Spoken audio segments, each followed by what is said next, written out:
Thank you. I'd like to introduce Team 6. So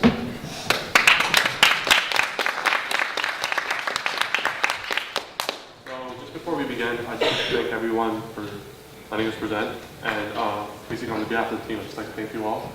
And Blueberry 6 is our nickname. We call ourselves the Blueberry 6 because we're wearing all blue. And there were supposed to be 6 of us. Shout out to Cameron for that, but no pressure.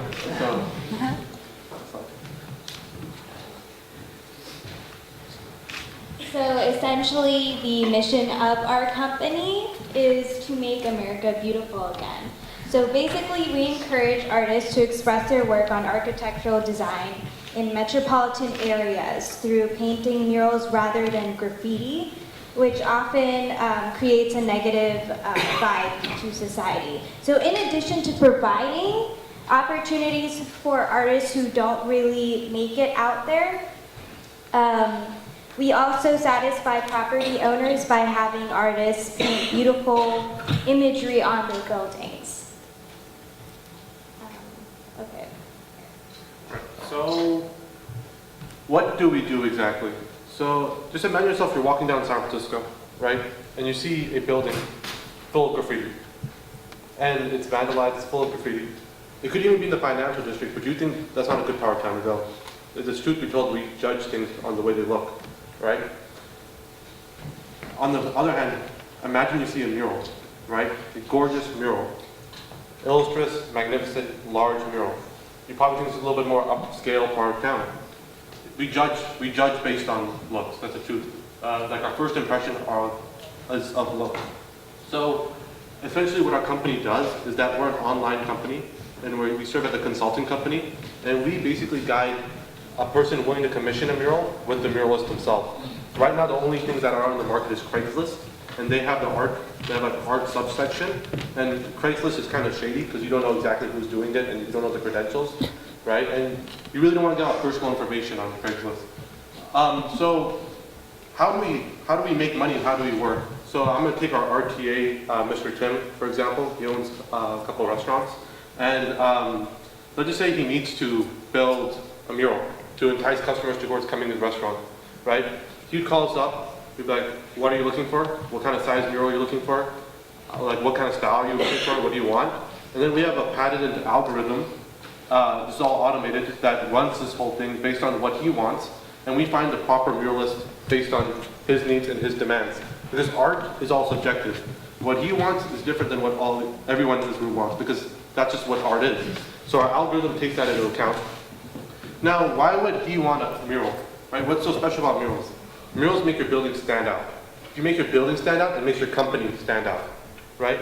If you see a gorgeous mural, you're going to take a second look at it. If you're going to take a second look at it, you're going to take a second look at Mr. Tim's restaurant. Another thing, the Visual Artists' Rights Act of 1990. So graffiti artists, if you get caught doing graffiti, you'll get fined by the city, right? They make you do some community service if you're a minor, right? But that's nothing like too major. You're not going to go to jail for it or anything like that.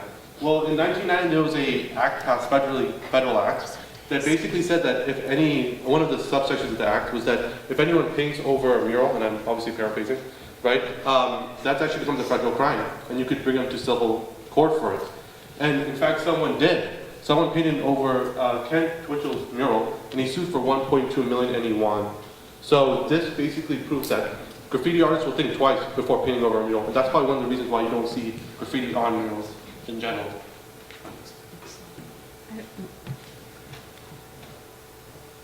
You have control.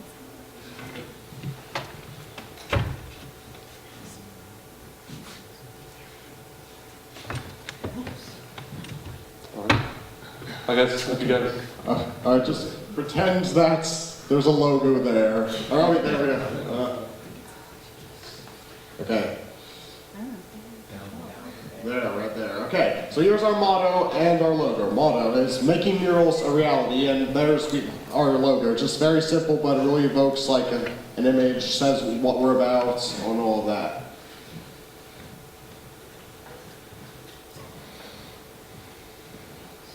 Alright, so our roles in this company is that I'm CEO. If you guys don't know me, my name is Dan Zady.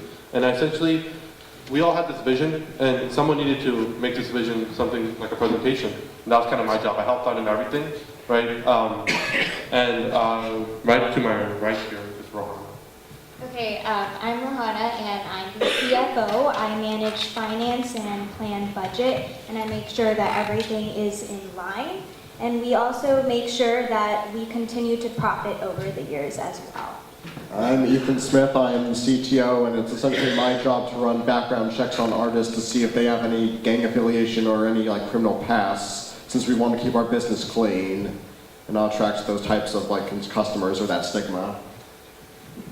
Hi, I'm Christina Talbrico and I'm a CPO and I manage human resources, so I monitor employees and I implement the federal and state requirements. Hi guys, my name is Crystal Tran and I'm head of COO. I work with operations, marketing, and sales, which I will talk about in the next slide. So marketing partnerships, what I do is I make sure that we have enough partnerships to help fund us and promote us. And since our targeted city is San Francisco, what we want to do is partner with the local museums and any annual art festivals and hand out flyers and just promote ourselves. And another goal that we want to do is partner with, let's say, the Art Institute of California in San Francisco, any art department in colleges, and what we want to do is we want to ask them to help fund us for any expenses, and in return we will offer them an internship program for their college students just to give their artists what it's like to be around painting for our company. So as you can see, for our financial planning and budget, the first highlighted section of the spreadsheet is our revenue, and we did a 3-year plan by, so each year we plan it out. We charge the mural by $60 per square unit, and we add it up per month, and then that's how we got our 3-year plan. So the reason why we measure revenue by average number of square feet instead of number of murals is because there were too many factors we depended on in order to calculate, a precise average. So for example, if we had a tier 1 company property owner who had if we were to have a mural by them painted, their 1 square foot would cost more than a tier 3 company. So that's why we had that there. And so from revenue, our company profits at 70% rate to manage facility rentals, marketing and sales and personal gift fees, all of the above listed there.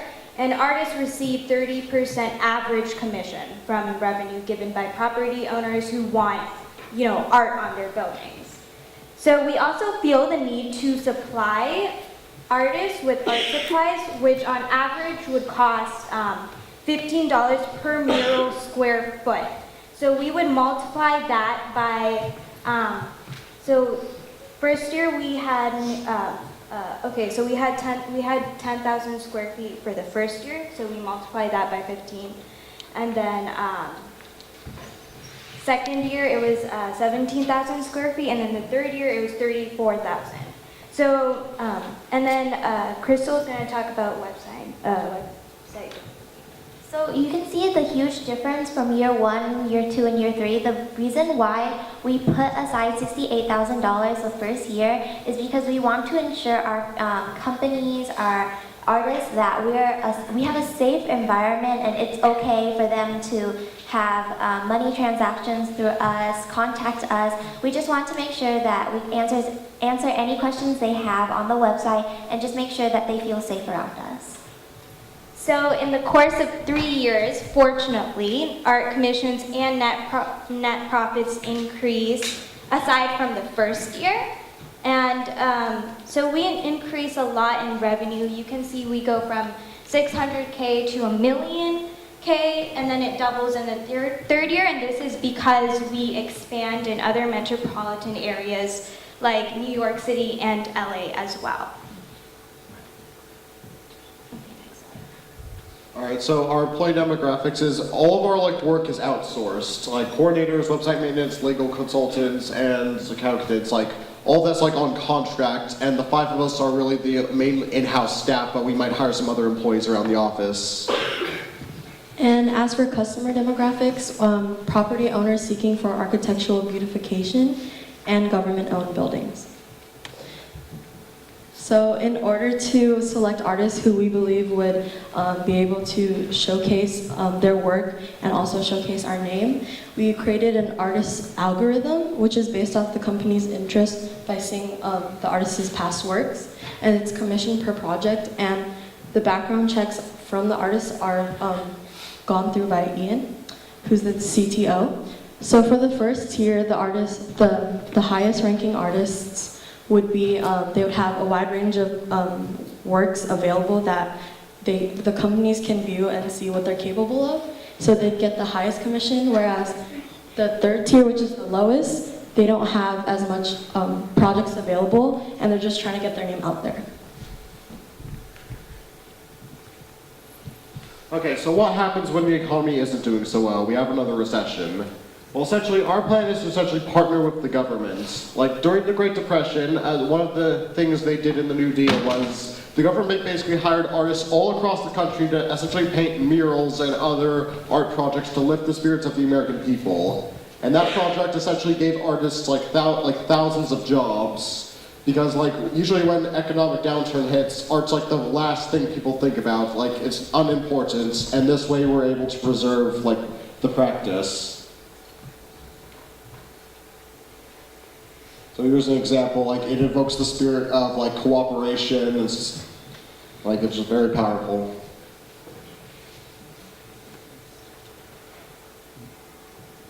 Alright, so our exit strategy. So since we're kind of like a somewhat unique business, there's not really an arts major company so we're not planning on like selling our company, so there's not gonna be any mergers. So our plan is that we're gonna essentially step down once we've had enough